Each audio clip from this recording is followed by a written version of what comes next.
I was 68 the first time I walked into the widows group and felt like I was betraying my husband by being there. It was a Tuesday, late afternoon, the sort of washed-out English day where the sky can't decide what it wants to be. I remember the way the wind fussed with the notice taped to the glass door of the community center. Bereavement Support Tuesday Group 4 p.m.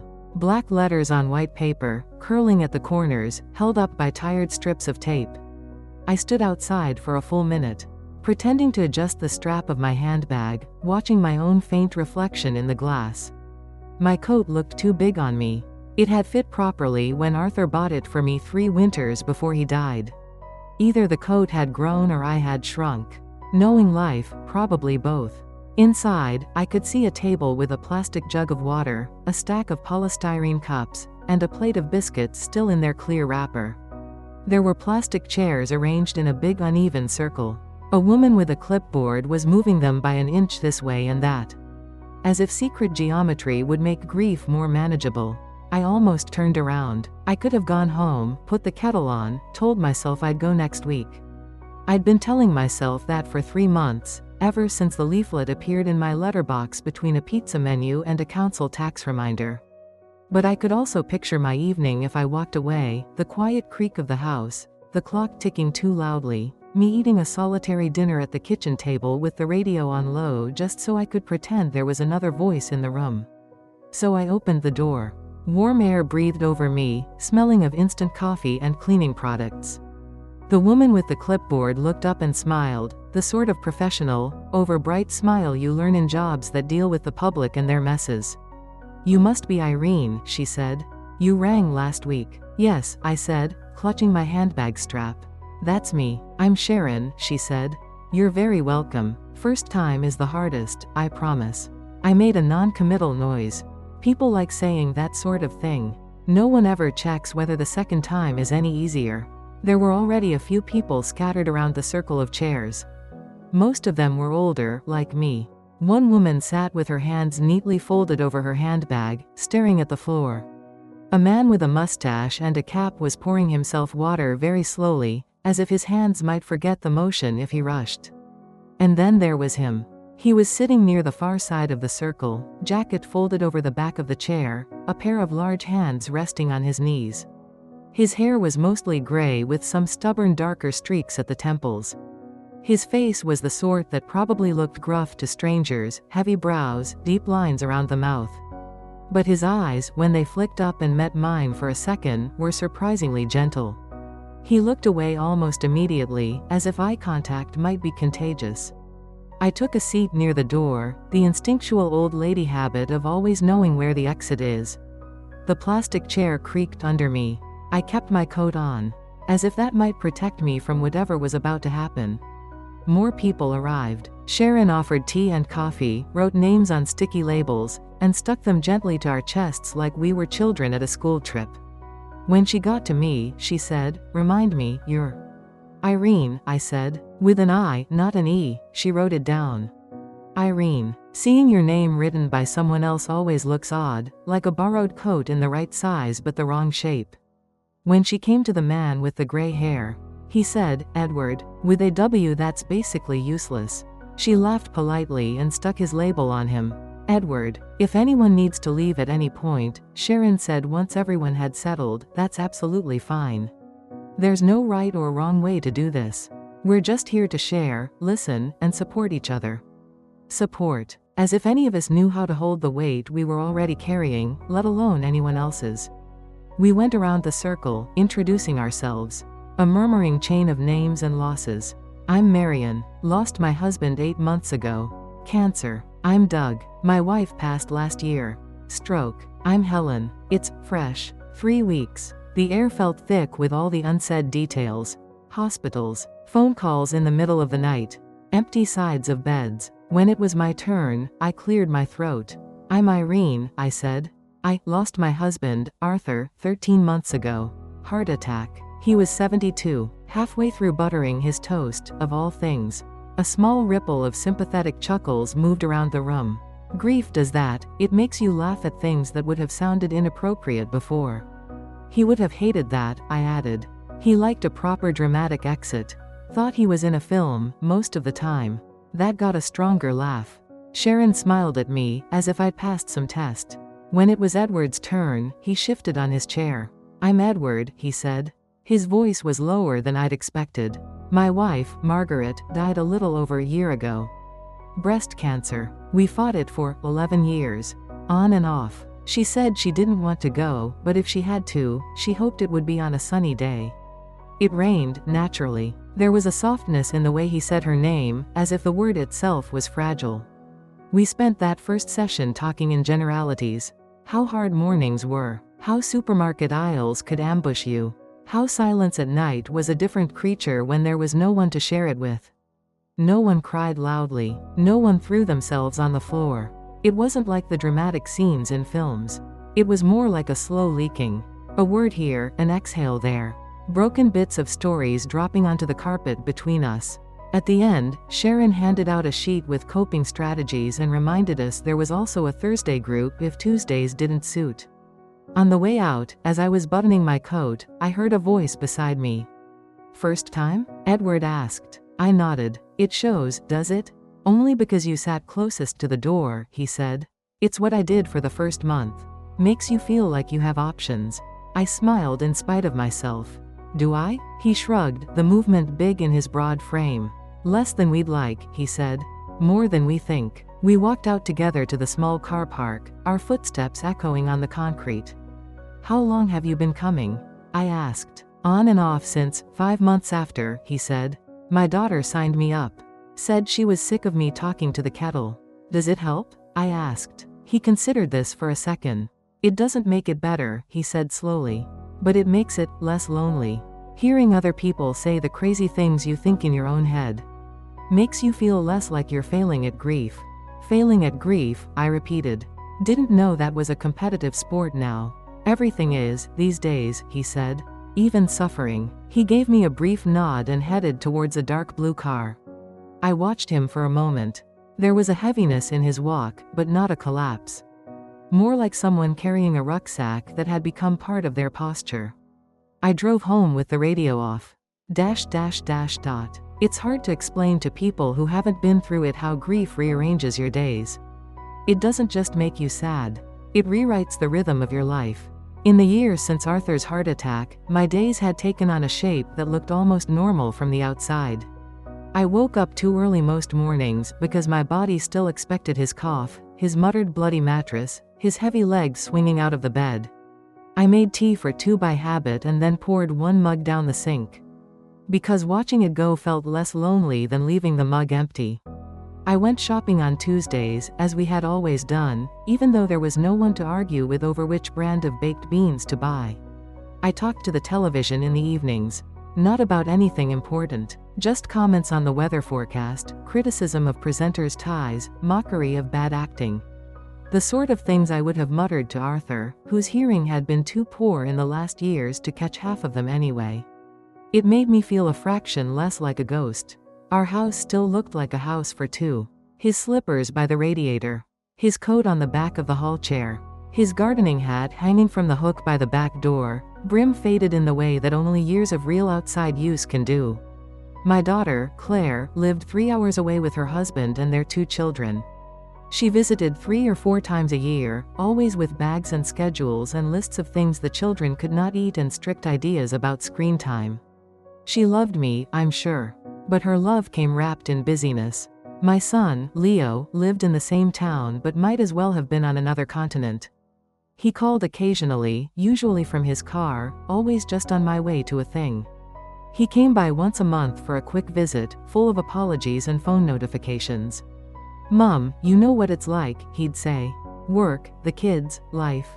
"Yes," I'd reply. "I was there when the kids were born, remember? I'll slow down once this project is over." He'd add. I stopped asking when that would be. Friends were a mixed blessing. The married ones invited me to dinner and talked carefully around any topic that might make me cry.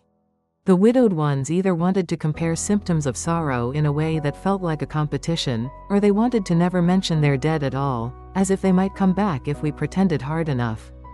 Going to the group had felt like slipping quietly into a room where I didn't have to perform. where I could say, I miss the way he snored, without someone telling me to cherish the memories like I'd never thought of that.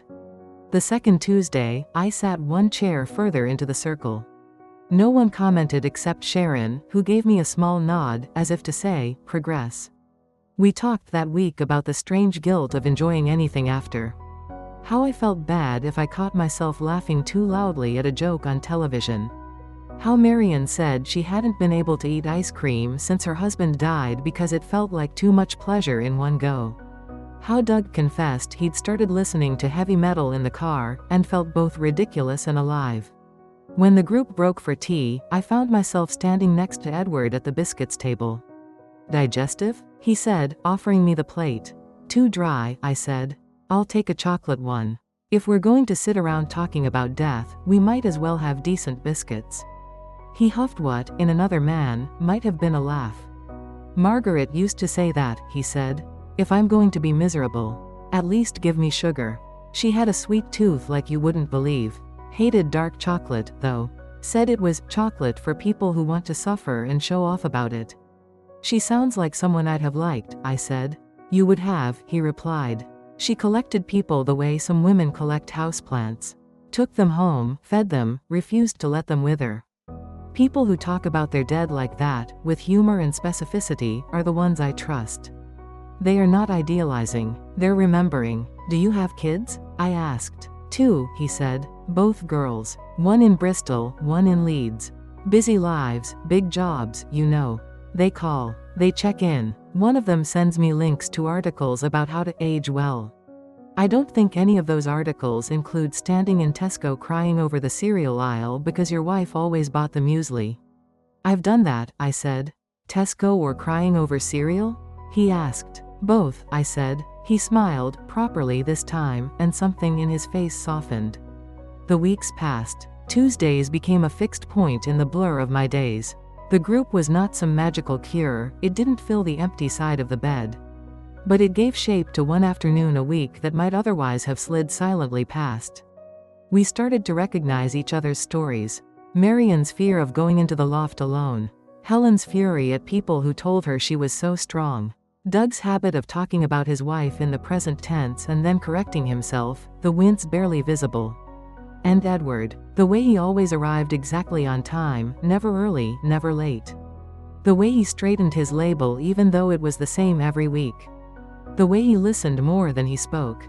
When he did talk, his stories about Margaret were full of mundane miracles, the way she always knew when someone needed a cup of tea before they did, the time she organized a surprise party for him and somehow managed to make him feel like he'd hosted it.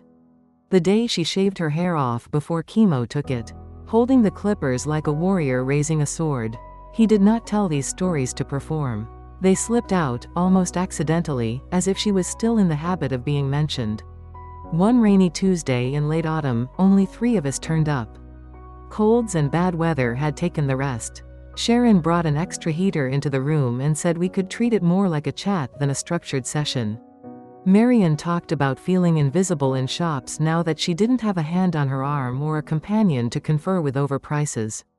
I talked about the way the house still sounded like Arthur in the evenings, the particular groan of the sofa, the cough of the pipes, the creak on the 3rd step. And Edward, after a long silence, said, I didn't know who I was without her. We were quiet, letting that sentence sit.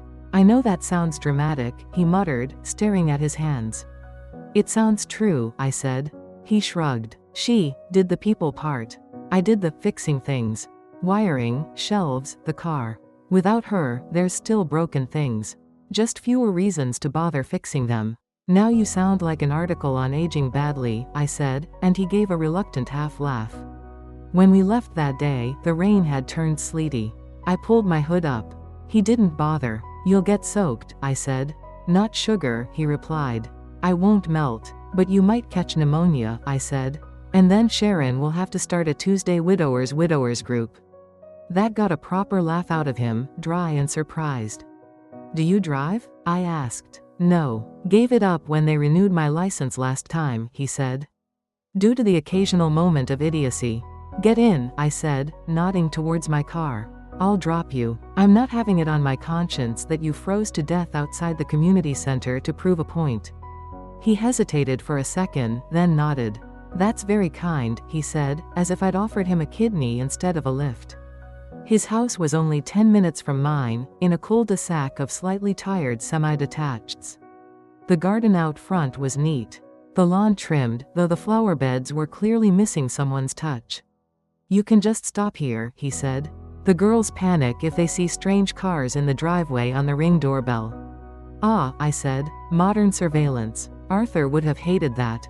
He thought sat-navs were already too nosy." He smiled. "Margaret used to say that if the government wanted to spy on us, they'd get bored after an hour." Our most suspicious activity was going back to Tesco because we'd forgotten the milk. We sat for a moment in the warm car, the outside world blurred by the wet. "Thank you," he said again, hand on the door handle. "It's only 10 minutes, I replied. "I'm not the Red Cross." "Still," he said, "it's been a long time since anyone went out of their way." That sentence stayed with me all evening. The big change didn't happen in one moment. It rarely does. It crept up in small decisions that didn't feel like decisions at the time. The first one was coffee. "Some of us go for a coffee after the group," Sharon said one day as we were putting the chairs back. "No pressure, but you're welcome." "Who's some of us?" I asked, avoiding looking at Edward. "Usually me, Marion, and whoever else feels like tagging along," she said. "Sometimes we just complain about the price of cake. It's very therapeutic." That week, Marion had left early to check on a neighbor, so it ended up being just me, Sharon, and Edward at the cafe across the road. It was one of those slightly shabby places that had once tried to be trendy and then given up halfway. The armchairs sagged a bit, the menu board had a chalk stain where someone had rubbed out pumpkin spice, and there were fairy lights around the window that no one bothered to switch on during the day. We sat at a small table by the window. Sharon ordered something with oat milk and cinnamon. I ordered tea, because I still don't trust coffee that isn't in a glass jar. Edward ordered a black coffee and stared at it like it might speak first. Sharon did most of the talking, telling us about her dog's surgery and her mother's insistence on wearing high heels to the supermarket. When she left to take a phone call from the office, the silence between me and Edward felt thick but not entirely awkward. "How long were you married?" I asked. 43 years, he said. "Met her when I was 22. She was the only woman I've ever, fancied?" I suggested. "Loved," he said, "though I fancied her as well. Still did, right up till the end. Even when the chemo took everything. She still looked like herself to me." I stirred my tea, watching the slice of lemon spin. "I was married to Arthur for 46 years, I said. "We weren't romantic, not in the film sense. We argued about bills, and he left wet towels on the bed until the day he died. But he was my person, the one who knew where the good scissors were." "The good scissors," he repeated, smiling faintly. "That's when you know it's serious." "He'd hate it," I said, "if he knew I was in a bereavement group talking about him. He'd say, 'Don't you dare make me sound like a saint.' I don't want people getting the wrong idea." "Margaret would have insisted I show everyone photos," he replied. "She loved being the center of attention. She would have turned her own wake into a performance review." We sat for a moment in a comfortable pocket of shared understanding, two people talking about absent others who felt strangely present. "Do your girls know you come here?" I asked. He nodded. "They approve. They like anything that looks like emotional work. One of them is a therapist. The other manages people. They send me articles." "Articles again," I said. "We should start a support group for people with children who send them links instead of visiting." He chuckled. "What about yours?" "They know," I said. "Claire told me it's healthy." Leo said, "Whatever helps, Mom," in the same tone he uses when he's talking about yoga or quinoa. He smiled. "You don't strike me as a quinoa woman." "I'm a potato woman," I said. "Simple, reliable, good in many forms." He laughed. Properly. It made him look lighter. We went for coffee again the week after. And the week after that. Sometimes Sharon joined us, sometimes not. Marion came a couple of times and then stopped, saying it was too much people time. The conversations shifted slowly, less about death, more about life around it. We compared favorite sitcoms. We complained about the price of electricity. He told me about a neighbor's cat that had adopted him. I told him about my disastrous attempt at online grocery shopping. Never again, I said. I asked for 4 carrots and they sent me 4 bags. I spent an entire week eating carrots in ways God never intended. Margaret would have loved that, he said. She would have seen it as a challenge. Sometimes, when he mentioned her, a flicker of something crossed his face. Not just sadness. Guilt, maybe. Or fear of what came after guilt. I recognized it because I saw it in the mirror some mornings. You don't only grieve the person you lost. You grieve the version of yourself that existed with them. The woman who had someone to complain to about the bin collection schedule. Someone to roll her eyes at behind the backs of annoying relatives. That woman had gone, too. I was still getting used to the one left behind. The big thing happened in June, on a day that smelled like cut grass and distant barbecues. By then, I had been going to the group for 8 months. Coffee with Edward had become a routine. We sometimes stayed longer, until the cafe staff started stacking chairs around us in that passive-aggressive way. I had even, once, driven with him to the garden center on the edge of town, where we spent an hour arguing about whether foxgloves were worth the slugs. My children knew about a friend from group. I hadn't volunteered that the friend was a man. It hadn't seemed relevant, and I hadn't been ready for the noise it would create. That afternoon, lines got crossed. We were leaving the cafe, blinking in the bright sun. Edward had insisted on carrying the small plant I'd bought for my kitchen windowsill, as if it weighed more than a kilo. Your chivalry is very impressive, I said. For a geranium. It's a matter of principle, he replied. Besides, if you drop it, I'll have to listen to you talk about killing a plant for the next 3 weeks. We were laughing as we walked to the car park. Mom? The word cut through the afternoon. I turned. Claire was standing by the boot of a car I recognized as hers, holding a shopping bag. My 2 grandchildren were in the back seat, half hidden by headrests and snack packets. She stared at us, then at the plant, then at the space between us. Oh, I said, stupidly. What are you doing here? We just popped into town, she said. I texted you. Thought we might surprise you for tea, but you didn't answer. I patted my handbag, felt my phone buzzing inside. For once, I had actually ignored it. I'm sorry, I said. It must be on silent.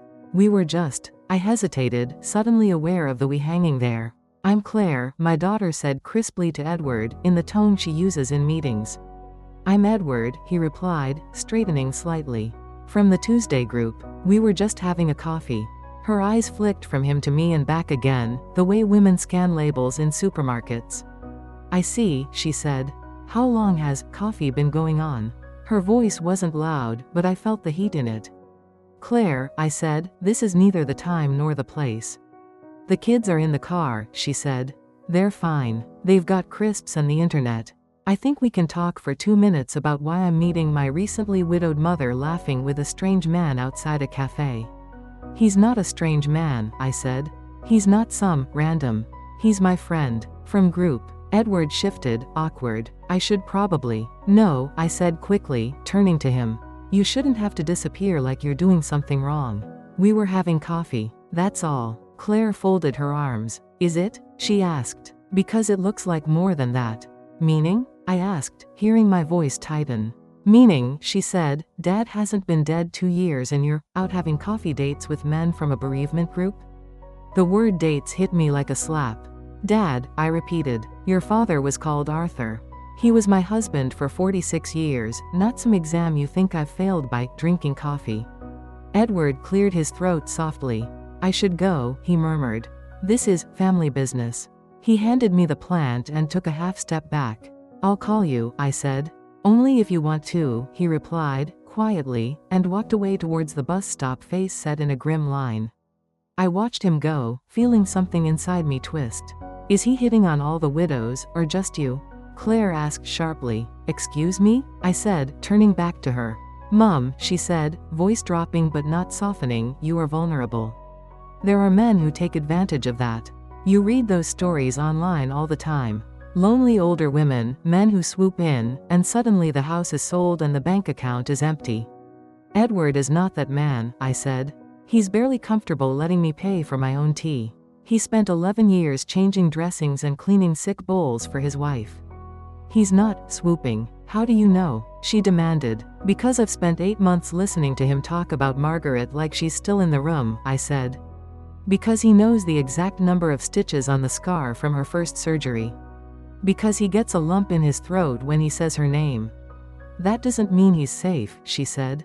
Being sentimental about his dead wife doesn't make him harmless. This isn't about him, I said slowly. This is about me, and about the fact that you don't like the idea of me having anything that isn't grief. That's not fair, she snapped. I want you to be okay. I want you to heal. But this is too fast. It's weird. Too fast, I repeated. Nearly 2 years. We watched your father's ashes go into the ground. We picked the stone. We cried until we had nothing left. How slow would you like me to be before flirting with a man over a digestive biscuit? Don't be crude, she hissed. We stood there, 2 women with the same shape of jaw and the same stubborn line between their eyebrows, staring at each other over a geranium. I am not replacing your father, I said quietly. No one replaces anyone. That's not how hearts work. They don't get emptied out and filled with a new tenant. They expand, make room, whether we want them to or not. That's very poetic, she said. Did you get that from the group? I took a breath, held it, let it out slowly. I could feel the edges of my temper fraying. We will talk about this, I said, somewhere that is not a car park where your children are watching us through the rear window. For now, you are going to come back to my house, drink some tea, and remember that I am still your mother, not a teenager you've caught snogging behind the bike shed. She pressed her lips together. Fine, she said, but this isn't over. She was right about that. The big reveal didn't come that night. That night was all brittle conversation over brewed tea and biscuits that tasted like cardboard. The children, sensing the tension, were unusually quiet, their eyes flicking between us like spectators at a tennis match. Claire made pointed comments about vulnerable adults and financial abuse. I assured her that the only financial risk Edward posed was persuading me to buy yet another plant. She left at 9 with a stiff hug and a "we'll talk later" that felt more like a warning than a promise. Later that night, lying in bed, I stared at the ceiling and thought about the lines between loyalty and self-betrayal. Was I doing something wrong? I had enjoyed those coffees. The conversation, the shared complaints. The feeling of being seen as something other than poor Irene. There had been moments, tiny ones, when his hand brushed mine reaching for the sugar, or our knees bumped under the table, and a spark of something unfamiliar flickered through me. A sort of aliveness. I had tamped it down quickly, like a smoldering ember on a carpet. It felt too dangerous. Arthur and I had never discussed what would happen if one of us died first.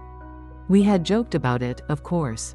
You'll run off with the milkman. He'd say. You'll get a toy boy, I'd reply. Neither of us had seriously considered the reality of one of us living in a house that contained both too much and not enough of the other.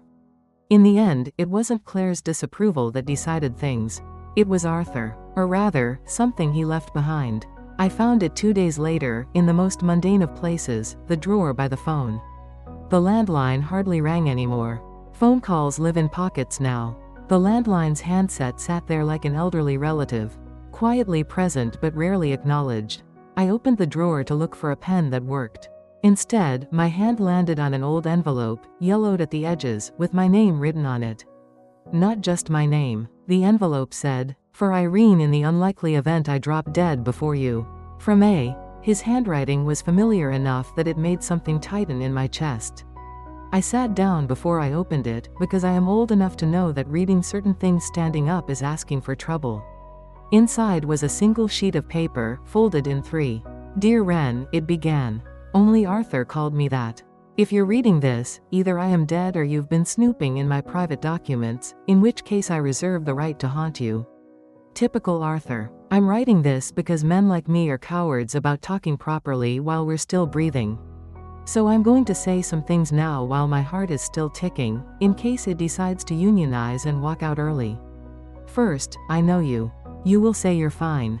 You will make tea. You will keep the house going by muscle memory.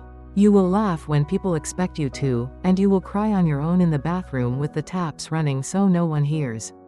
You will think that being strong means carrying on as if nothing has changed. Second, something will have changed. A very large, loud, annoying something.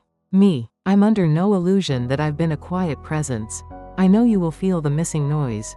Third, at some point, maybe sooner than you think or later than you'd like, you will meet someone whose company makes the days less gray. It might be another widow or widower. It might be someone from a group. It might be the man at the library who recommends you a book that actually makes you laugh. And when that happens, you will feel guilty. Don't read that again. Don't. You loving someone else does not mean you love me less. It means you're still alive. I have watched you take care of everyone around you for 40-odd years.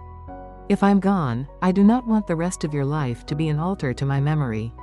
I want it to be a continuation of the noisy, complicated, occasionally ridiculous thing we built together.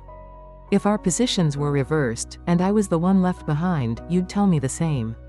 You'd probably tell me with less swearing and more patience, because you're better than me.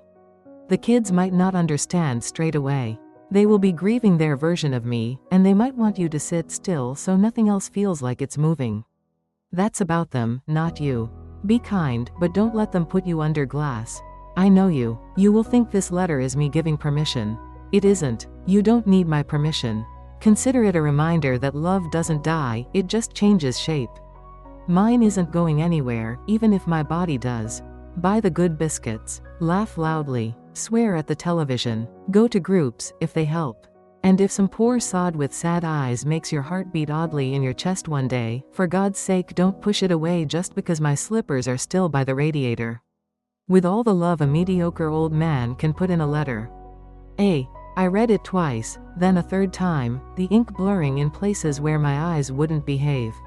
The thing that undid me wasn't his attempts at humor, or even the explicit blessing. It was the fact that he had imagined me like this. Alone in the kitchen, making tea, holding a letter. He had walked into that future in his mind while he was still alive.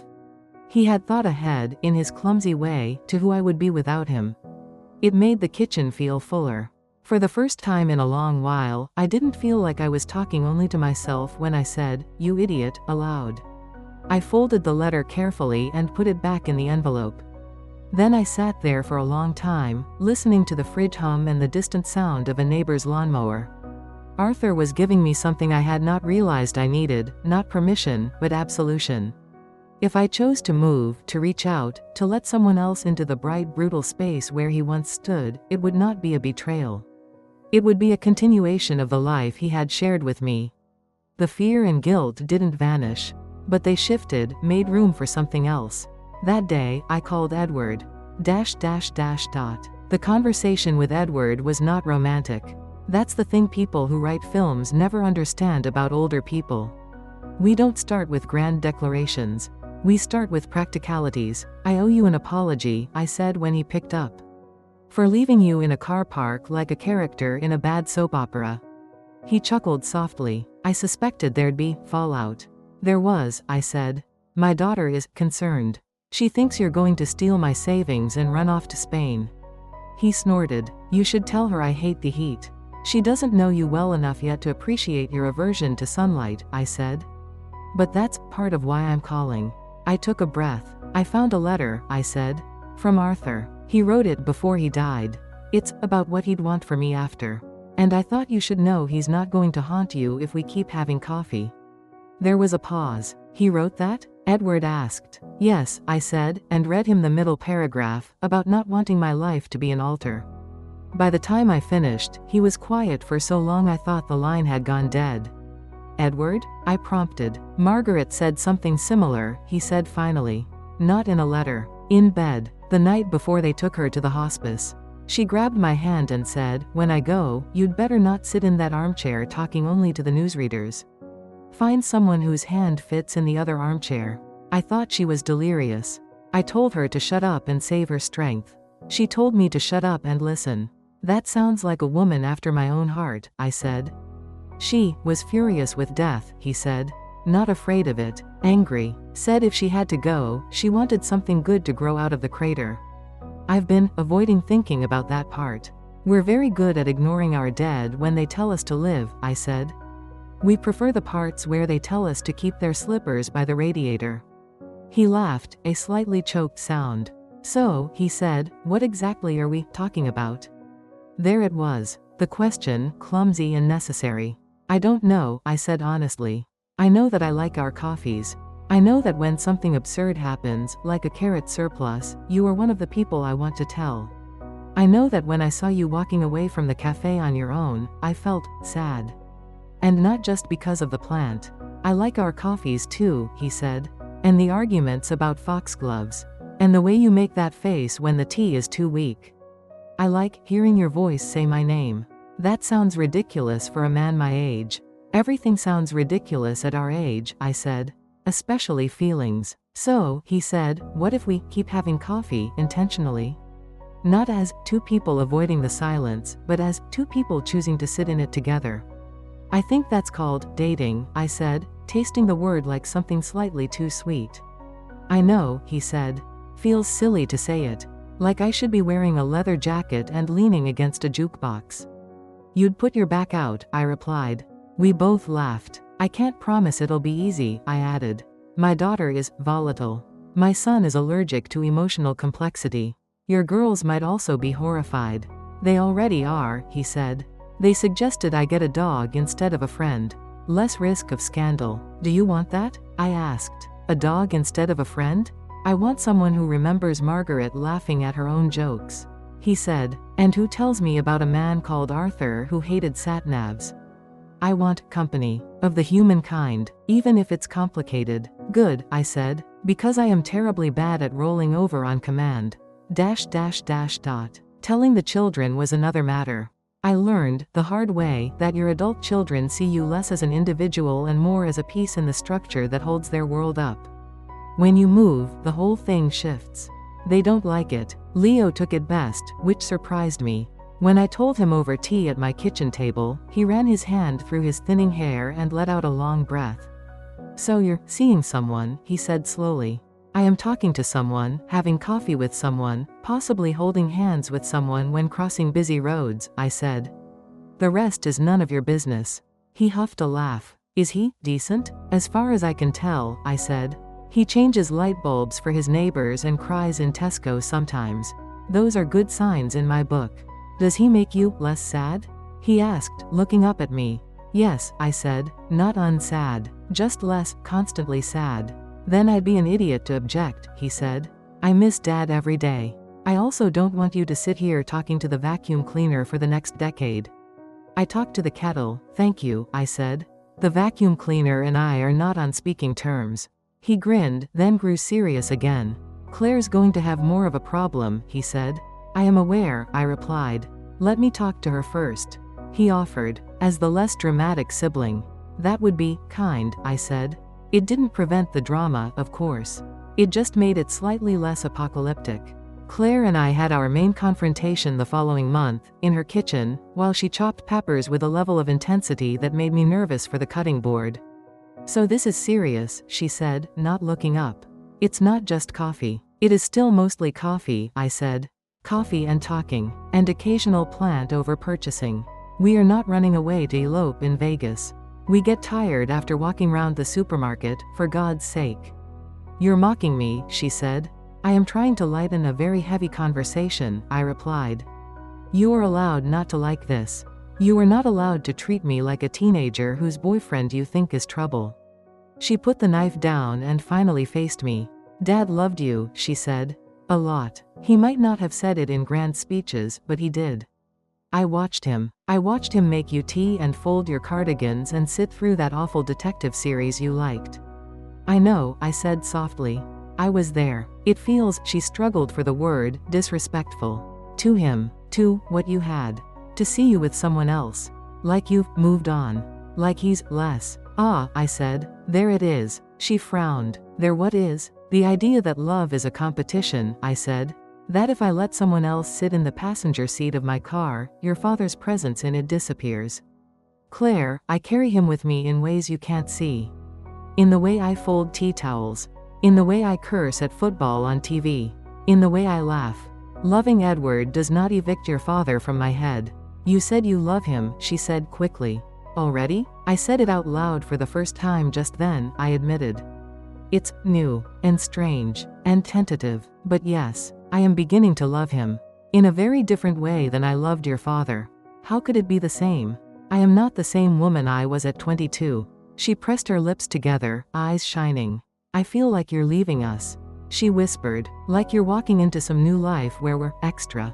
I'm not leaving, I said. I am expanding, choosing not to shrink around the hole your father left. You and Leo will always be my children. No man, dead or alive, can change that. But I am not just your mother. I am also Irene, a woman who likes tea and potatoes and foxgloves and who gets lonely in the evenings. That's the part one don't know how to deal with, she said. The part of you that isn't my mum. That part has always been there, I said. You just didn't have to look at it before. She sat down heavily at the kitchen table, wiping her eyes with the back of her hand. I'm scared, she admitted. Of you getting hurt. Of you losing everything Dad left you. Of some man messing with your head. You're older now, not as resilient. I am more resilient than you think, I said. I survived nappy explosions, teenage tantrums, and your father trying to fix the boiler himself. I can handle one widower with sad eyes. She laughed, a brief, watery sound. Will I like him? She asked. Probably not at first, I said. You'll see him as the man sitting where your father might have sat. But if you give him a chance, you'll see he's his own shape. Not a replacement, a companion, for the version of me that exists now. She was quiet for a long time. Dad would hate this, she said eventually. All this talking about feelings. He wrote me a letter, I replied. Saying the opposite. Her head snapped up. He what? I told her about the envelope, the carefully folded paper, the words about not turning my life into an altar. When I finished, she was crying properly, shoulders shaking. He thought of that, she said. Before. He thought of you too, I said. He said you might not understand at first. That you would want me under glass. But that you'd come round. She laughed through her tears. He would say that. Confident old sod. So, I said, I am not asking your permission. But I am asking for your patience. Your willingness to tolerate your mother being more than one thing at a time. She sniffed, wiping her nose. I don't like it, she said, honestly. But I will try. For you. And for him. And maybe, for this poor Edward you keep describing as if he's a slightly depressed Labrador. He is more like a grumpy oak tree, I said. Sturdy, a bit knotted, surprisingly kind to things that nest near him. She smiled, small but real. Fine, she said. Bring your oak tree to Sunday lunch next week. Let's see if he survives my roast potatoes. The first time Edward came to my house, I cleaned more thoroughly than I have in years. Not because I thought he'd judge the dust, but because I wanted the place to look like I still lived in it. Not just inhabited it. I put fresh flowers in a jug on the table. I moved Arthur's slippers from their place by the radiator to the cupboard. Not to hide them, but to stop everyone, including me, tripping over them. When the doorbell rang, my heart did a peculiar double beat. He stood there in his best shirt, holding a box of biscuits like a peace offering. Thought I'd better bring something, he said. Was going to bring wine, but then I realized I don't know who drinks and who doesn't, and I didn't want to start an argument before I got through the door. Biscuits are neutral territory, I said. Come in. He stepped inside, looking around in the way people do when they're trying not to look like they're looking. It smells like proper food, he said. I've forgotten what that's like. It's just chicken, I said. If my daughter doesn't like you, she'll blame it on the cooking. So eat a lot and look appreciative. He laughed nervously. The lunch was not easy. But it was honest. Claire watched him like an interviewer. Leo cracked jokes to relieve the tension. The grandchildren asked him if he had any games on his phone, which broke the first layer of awkwardness. Edward answered their questions patiently. Told them about the time he got his hand stuck in a letterbox as a kid, and complimented Claire on her gravy without sounding insincere. At one point, Claire asked him, directly, "What do you want with my mother?" The room went very quiet. He wiped his mouth with his napkin, thought for a second, then said, "I want someone to sit next to when the news is on. Someone who remembers what it's like to share a bed with someone who steals the blankets. Someone who understands why I still talk to my wife's photo. Your mother understands that, and she makes me laugh. That's what I want. I'm too old to want anything else." It was a good answer. Not perfect, but real. Claire nodded slowly. "Okay," she said. "Just don't break her heart. She already did that once for Dad." "I don't intend to," he said. You'd better not, I added. I don't have the energy to go widow twice. The grandchildren groaned at the morbid joke, which I took as a good sign. If you can make inappropriate comments at the table, you're a step closer to being family. We didn't get married. People ask that sometimes, as if the only valid shape for love is legal.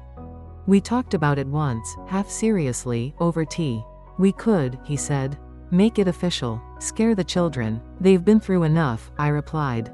Besides, I don't need a ring to validate the fact I like your lumpy hands on my knee during quiz shows. He grinned. My hands are not lumpy. They are, I said.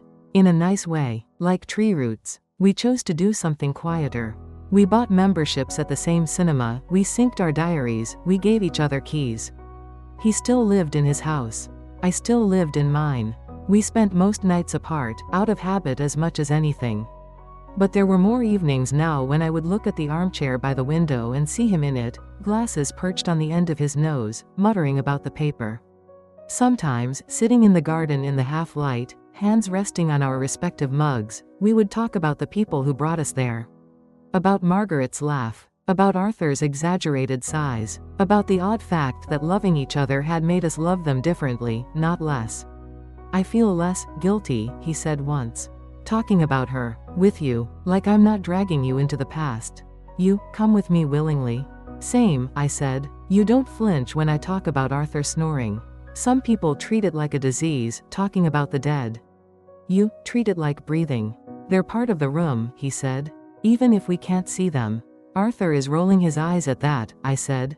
He's muttering something about sentimental nonsense. But he's also pleased, I think. That I'm not talking only to the kettle. We sat there for a while in contented silence. You know the strangest thing? I said eventually. What? He asked. I don't feel like we found each other by accident, I said. I feel like they nudged us. In their own ways. Margaret telling you not to talk only to newsreaders. Arthur leaving that ridiculous letter in a drawer he knew I'd eventually tidy. They both passed the baton. Without asking us if we wanted to run. He chuckled. They always did like making decisions for us. True, I said. Now we're making one for ourselves. People on the internet like tidy morals. I lost my husband and then I met the love of my life. Grief led me to my soulmate. Those phrases make good titles. They're not quite true, though. Grief did not give me a new soulmate as a reward for surviving. It did not have a plan. It simply stripped my life down to the bare frame and made me look hard at what was left. What was left was this, a woman who still wakes up too early most mornings, but no longer because she's listening for a cough that doesn't come. Now, it's because her bones ache and her bladder has opinions. A woman who still talks to the television, but often gets an answering grunt from the man on the other armchair. A woman who misses her husband and yet can smile at another man's lumpy hands. Edward did not mend what broke when Arthur's heart stopped. He couldn't. That break is part of the architecture of me now. He did something smaller and more radical. He sat beside the crack and said, I've got one too. We met in a room full of plastic chairs and bad biscuits, in a group designed to hold people who had fallen through their own lives. We started as two strangers bound only by the fact that we had loved and lost stubborn, infuriating, beloved partners. We stayed because, somewhere between the tea and the tears and the sarcasm, we recognized that our griefs could sit side by side without canceling each other out. That's the real secret, I think, of finding someone at this age, in these circumstances. It isn't about moving on. It's about moving with the memories, with the guilt, with the logistics of pillboxes and aching knees, with the knowledge that you could lose again and choosing, deliberately, to risk it. You don't get the reckless abandon of young love. You get something else, two people who know exactly how much it hurts when the phone stops ringing, and who still decide to call each other. If you want a moral, here's the best I can do, sitting by my kitchen window with a cup of tea cooling in my hands, watching Edward fuss in the garden with a hose he doesn't really know how to use. Life took our first loves and gave us empty chairs. We both walked into that Tuesday club thinking we were just going to survive the emptiness. Instead, we found someone to share the silence with. It isn't a fairy tale. Sometimes we bicker about stupid things. Sometimes the weight of our dead sits between us and we have to make room again. Sometimes I look at his profile and think of Margaret, and he looks at my hands and thinks of Arthur. But on most days, when the light slants through the window and catches the dust in the air, and he asks if I want another cup of tea without me having to say it, I am simply grateful. Not that grief happened. Not that they died. There is no gratitude in that. I am grateful that in the blackly humorous, badly lit little club for widows and widowers, where the chairs wobbled and the biscuits were stale, I sat down near the door, and a man with a useless W in his name looked up and saw me. And I let him.